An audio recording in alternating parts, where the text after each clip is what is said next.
Allô YouTube, j'espère que ça va bien. Aujourd'hui, on fait une vidéo réconfortante, rassurante, qui nous met dans l'esprit de l'automne. Je me suis fait un petit thé, puis on va parler ensemble des 25 choses qui me mettent vraiment dans l'esprit de l'automne. N'oubliez pas de vous abonner et de donner un thumbs up à la vidéo avant de la regarder, et on enchaîne tout de suite. La première chose, la plus évidente, c'est aller aux pommes, aller ramasser des pommes dans un verger, me promener à travers les arbres, respirer le bon air frais, marcher sur les feuilles qui craquent, jouer avec les enfants des autres, parce que c'est pas les miens, mais m'amuser avec cette espèce d'esprit de famille qui règne dans les vergers. Revenir chez moi, me faire un bon café chaud et papoter tout l'après-midi. On fait des tartes, on fait des chaussons aux pommes, on fait de la compote, on fait juste manger des pommes nature comme ça, et c'est vraiment un beau moment d'automne. Le deuxième, c'est laver et ressortir toutes mes petites doudous, chandails de laine, mes châles en laine, les installer un peu partout dans la maison, comme ça je peux avoir des petits moments cosy quand il fait plus frais le soir. Le troisième, c'est de profiter de tous les breuvages chauds de l'automne, que ce soit le pumpkin spice latte ou un thé chai citrouillé, un bon thé avec juste des épices dedans, ou juste un chocolat chaud, là. Même un London Fog, un thé Earl Grey à la vanille avec du lait dedans bien chaud. Le quatrième, c'est d'aller chercher des nouvelles chandelles au parfum qui me rappellent l'automne. Des parfums vanillés, souvent épicés. Même si je suis pas la plus grande fan des chandelles sucrées, on dirait qu'à l'automne, c'est parfait. J'essaye aussi de balancer ça avec des odeurs plus fraîches que je vais allumer plus le matin. Les trucs à l'eucalyptus qui nous mettent dans une ambiance de détente. J'aime beaucoup allumer des chandelles le soir, je trouve que ça fait une belle ambiance. C'est à la fois reposant et réconfortant. J'aime beaucoup la lumière des chandelles blanches aussi qui sont non parfumées. J'en allume dans le salon le soir au lieu d'allumer les lumières. Puis je trouve que ça fait vraiment un moment parfait. La cinquième chose, c'est de profiter des couchers de soleil incroyables qu'on a à l'automne. Ça explose en rouge et or, en rose. Je trouve ça magnifique. On n'a plus beaucoup de lumière déjà, les journées raccourcissent, donc on en profite, on va admirer les couchers de soleil et on dit bye bye à ces longues visites de l'été. La sixième chose, c'est d'acheter une nouvelle écharpe. J'aime ça marquer le changement de saison avec une belle nouvelle écharpe toute fraîche, en laine ou en tissu, n'importe quoi. Quelque chose que je peux m'enrouler autour du cou quand je mets juste une petite veste, que j'ai pas le goût d'avoir trop chaud, mais que je sais qu'il va venter un peu, puis ça va être légèrement frais. Je trouve ça parfait. Donc j'aime ça me gâter avec une petite écharpe neuve. La septième chose, c'est de préparer des bonnes soupes maison, que ce soit des crèmes de légumes ou des potages avec plein de tomates, un poulet effiloché ou un genre de chowder avec des palourdes, du maïs de saison, on a du bon à la fin de la saison. De faire vraiment des belles batches de soupe, en congeler des portions aussi pour plus tard quand j'aurai moins le temps de cuisiner. La huitième chose, c'est de profiter du congé de l'Action de grâce pour voir mes amis ou ma famille, essayer de faire quelque chose avec eux, se rassembler pour un bon repas, puis vraiment profiter pour réaliser à quel point on a eu beaucoup de chance cette année de vivre où on est, d'avoir la sécurité, d'avoir de l'amour dans nos vies, puis de bien profiter. La neuvième chose, c'est simplement d'aller prendre des longues marches. Pas nécessairement en forêt, parce que je trouve que même en ville, c'est le fun. Il y a plein de petites rues où est-ce qu'on peut aller, où les arbres se touchent, puis qu'il y a des belles feuilles jaunes, puis les feuilles sont pas ramassées encore, fait qu'on peut marcher, ça craque. On peut se faire une bonne boisson chaude qu'on amène dans notre bouteille thermos, puis on invite une amie à nous rejoindre, puis je trouve que ça fait des beaux moments. Surtout le soir, là, quand le soleil se couche, justement dans une explosion de rose et de doré, comme je disais tantôt. Petite gorgée. La dixième chose, c'est de ressortir la mijoteuse et de préparer des bons petits plats toute la journée.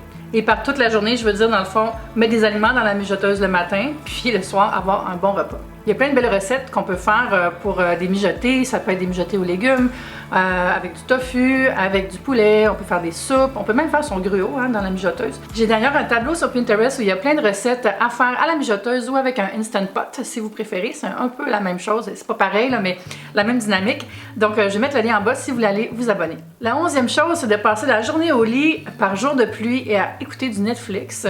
Écouter une série presque au complet dans la même journée. Je trouve ça merveilleux. On ouvre les fenêtres pour qu'il y ait cette espèce d'air frais qui rentre dans la maison. On allume une chandelle pour avoir cette belle luminosité de la flamme et on profite du moment. La deuxième chose, vous allez trouver ça drôle, mais c'est passer du temps avec mon chat Kiki, bien la brosser, lui gratter les oreilles, juste m'étendre avec elle, juste faire une sieste avec mon chat. Je trouve ça génial. C'est un beau moment de détente à l'automne avec cet air-là, encore une fois, qui rentre par les fenêtres, là.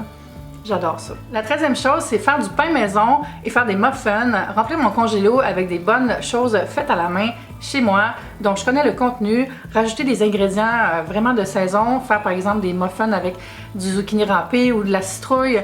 La 14e chose, c'est de renouer avec les cols roulés. Je me suis d'ailleurs acheté une robe dont le col est un col roulé, puis j'ai bien hâte de la porter. Je pense que ça va faire très automnal. La 15e chose, aller boire un bon verre de cidre dans un pub et peut-être l'accompagner d'un petit verre de whisky. La 16e chose, faire un bon granola maison et y ajouter les graines des citrouilles que j'ai cueillies pour Halloween. La 17e chose, flannel all the things. De la flanelle partout. Que ce soit des draps, que ce soit mes chemises, un coussin, des looks à carreaux. Ça me met tout de suite dans l'esprit d'automne. La 18e chose, c'est de tracer des petits cœurs dans les vitres embuées des voitures stationnées. La 19e chose, prendre des bons bains évidemment. Pensez pas que j'allais oublier de mentionner les bons bains. Un bain chaud, un bain ultra chaud même, avec des huiles de bain, avec des sels, avec des bombes de bain, avec beaucoup d'action. Beaucoup d'actions colorées dans mon bain, de la mousse, pleine détente, encore une fois, chandelle. On en profite vraiment, on n'allume pas nécessairement Netflix, on prend du temps pour nous, 10 minutes de bain ultra chaud. Après ça, on prend une petite douche froide d'une trentaine de secondes, là, vos muscles vont vous remercier. La chose suivante, c'est de marcher dans l'eau avec mes bottes de pluie. Ensuite, c'est partir le temps d'un week-end dans une région du Québec où il y a beaucoup de nature, que ce soit à Tremblant, dans la Naudière, un endroit où est-ce qu'il y a des choses délicieuses à manger, des coins à découvrir, des sentiers à parcourir. Je trouve qu'on a vraiment une belle nature au Québec et à l'automne, c'est le temps d'en profiter. Petite gorgée. J'ai déjà mentionné la cueillette de pommes, mais maintenant je suis aussi folle de la cueillette de courges dans les champs. J'ai fait d'ailleurs une vidéo là-dessus complète, je vais mettre le lien dans la description pour aller cueillir les courges à la courgerie dans la Naudière, mais il y en a sûrement dans votre région aussi d'autres champs où aller cueillir. Aller marcher dans les champs, choisir les courges, les potirons, les citrouilles, en ramener à la maison, faire une bonne soupe. C'est génial. Le numéro 23, je le fais plus au mois d'octobre et c'est de me faire un petit festival de films d'horreur. On va dire thriller ou film de fantômes. J'essaie de choisir un classique que j'ai déjà vu puis un autre que je vais découvrir. Je me fais du popcorn, on met le char, on éteint les lumières puis c'est le temps de l'épouvante. Numéro 24, j'aime beaucoup faire un vin fromage avec mes amis, se rassembler autour de la table, tout le monde amène un petit quelque chose, on ouvre les bouteilles de rouge, on craque un bon pain, les bons fromages du Québec, des fruits, une belle salade. Je trouve que c'est super facile à faire, tout le monde peut contribuer. Les végétariens peuvent venir, on peut faire un petit fromage aux noix de cachou pour les végétaliens, il n'y a pas de problème. Tout le monde mange, puis on est heureux, puis on peut parler ensemble, puis passer du bon temps. La dernière chose, c'est de profiter d'un beau feu de foyer, qu'il soit vrai dans un chalet, avec des amis, ou toute seule chez moi, à la télé, avec ma chandelle diptyque qui est juste là, la chandelle qui sent le feu de foyer, avec mon chocolat.